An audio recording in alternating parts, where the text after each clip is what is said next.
ముందు సరళ ప్రేమ కథే అనగా ఒక సాధారణ ప్రేమ కథ 2 అవర్స్ 20 మినిట్స్ రన్ టైమ్ ఉన్న మూవీ ప్రైమ్ వీడియోలో స్ట్రీమింగ్ వచ్చింది. తెలుగు డబ్బింగ్ కూడా చాలా బాగుంది. మూవీ ఎలా ఉందో తెలుసుకోబోయే ముందు కొంచెం సబ్స్క్రైబ్ చేసుకోండి, మాకు కొంచెం సపోర్ట్ ఇచ్చినట్లుంటుంది. మూవీ నాకైతే పర్లేదు అనిపించిందండి. ఖచ్చితంగా ఒకసారి అయితే చూడొచ్చు. స్టోరీలోకి వెళ్తే పెద్ద మ్యూజిక్ డైరెక్టర్ అవ్వాలనుకుంటున్న మన హీరోకి చిన్నప్పటి నుండి తన ఇంట్లోనే పెరుగుతున్న వాళ్ళ నాన్న ఫ్రెండ్ కూతుర్నిచ్చి బలవంతంగా పెళ్లి చేస్తే ఏం జరిగిందనేదే మిగతా స్టోరీ. మూవీ స్టార్టింగ్ 30 మినిట్స్ బాగున్నప్పటికీ తర్వాత వచ్చే అన్నెసరీ సీన్స్తో కొంచెం బోరింగ్గానే అనిపిస్తుంది. మళ్ళీ ప్రీ ఇంటర్వెల్ నుంచి పర్లేదు అనిపిస్తుంది. మ్యూజికల్ లవ్ స్టోరీ అలాగే ఫ్యామిలీ మూవీస్ ఇష్టపడే వాళ్ళకి ఈ మూవీ అయితే ఖచ్చితంగా నచ్చుతుంది. ఫస్ట్ హాఫ్లో వచ్చిన సీన్స్ని సెకండ్ హాఫ్లో కనెక్ట్ చేసే విధానం కూడా చాలా బాగా అనిపించింది. ప్లస్ పాయింట్ సెకండ్ హాఫ్లో ఫస్ట్ హాఫ్లో వచ్చే సీన్స్కి కనెక్ట్ చేసే విధానం చాలా హైలైట్ అయిందనే చెప్పాలి. ఈ మూవీకి మ్యూజిక్ పెద్ద ప్లస్ పాయింట్ అనే చెప్పొచ్చు. సినిమాటోగ్రఫీ కూడా చాలా బాగుంది.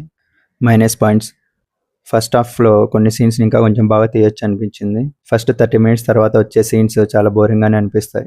అలాగే సెకండ్ హాఫ్లో వచ్చే ట్విస్ట్లు కూడా మనం ముందుగానే కొంచెం ఎక్స్పెక్ట్ చేసేయచ్చు. పర్ఫార్మెన్సెస్ విషయానికి వస్తే మెయిన్ లీడ్గా చేసిన వినయ్ రాజ్ కుమార్ అలాగే ఇద్దరు హీరోయిన్లు కూడా చాలా బాగా చేశారు. మిగిలిన వారు జస్ట్ పర్లేదు అనిపిస్తారు అంతే. ఫైనల్ వర్డిక్ట్ ఏంటంటే మూవీ స్లోగా ఉన్నప్పటికీ music and feel good love stories ఇష్టపడే వాళ్ళకి మూవీ ఖచ్చితంగా నచ్చుతుంది. ఇలాగ ఓటీటీఏ కాబట్టి ఖచ్చితంగా ఒకసారి అయితే ట్రై చేయొచ్చు. ఫ్యామిలీతో కలిసి చూడొచ్చు. ఎలాంటి అడల్ట్ కంటెంట్ లేదు. దీనికి నేను ఇచ్చే రేటింగ్ 3/5. మీకు గన నా రివ్యూ నచ్చినట్లయితే లైక్ చేయండి, షేర్ చేయండి, అలాగే సబ్స్క్రైబ్ చేసుకోండి. మీరు గన మూవీ చూసి ఉంటే మీ ఒపీనియన్ని కామెంట్లో తెలపండి. Thank you.